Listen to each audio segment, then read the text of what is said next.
So hey guys, praise the Lord and welcome to the Day in My Life episode 5. So first of all, सगळ्यांना happy independence day. तर आजचा जो दिवस असणार तो आपला खूप स्पेशल असणार आहे, जो की दोन कारणांसाठी असणार आहे. तर फर्स्ट इंडिपेंडन्स डे आहे आणि सेकंड पप्पांचा बड्डे. सो आता आपण चालू त्यांना बड्डे गिफ्ट घ्यायला. तर डोक्यामध्ये आहे कुठलं बड्डे गिफ्ट घ्यायचं आहे. सो आता आपण जाऊया आरमान आल्यानंतर. अजून आरमान यायला किती वेळ लागेल मला तर माहीत नाही. तोपर्यंत आपण पप्पाने आणलेली गुलाबजामुन खाऊया.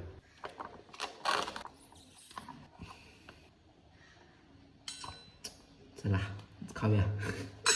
गाईच प्लॅनमध्ये चेंज झाला आहे. आता मलाच त्याला घ्यायला जायचं आहे आणि मग आम्ही गावात जाणार आहे. आणि मग आपण फायनली एका शॉपवरती गेलो जिथे आपल्याला पप्पांचं गिफ्ट घ्यायचं होतं. ब्लॉगमध्ये भाऊ येणार भाऊ.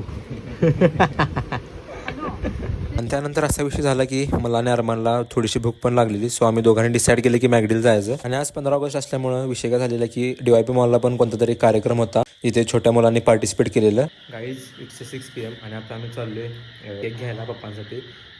ॲक्च्युली माझ्या एका फ्रेंडनं मला सजेस्ट केलं केकचं शॉप, तर तिकडे जाणार आज ट्राय करायला. नंतर आम्हाला येऊन टर्फला पण जायचा. So let's go. सो मी आणि अरमान केकच्या शॉपवरती गेलो जिथे आम्ही डार्क चॉकलेट फ्लेवर ऑर्डर केलेला. त्यांनी थोडंसं नाव टाकताना वर खाली झालेलं, पण काही विषय नाही. आणि मग आपण टर्फवरती फुटबॉल खेळायला गेलो फ्रेंड्स बरोबर. आणि घरी आल्यानंतर आपण फायनली आपला बड्डे सेलिब्रेट केला पप्पांचा. आणि त्यानंतर सगळ्यांनी मिळून पहिल्यांदा प्रेयर केली बड्डे करायच्या आधी. आणि मग मी फायनली त्यांना गिफ्ट दिलं जे त्यांना हवं होतं भरपूर दिवसांपासून. सो गाईज आजच्यासाठी एवढंच. भेटूया नेक्स्ट एपिसोडमध्ये.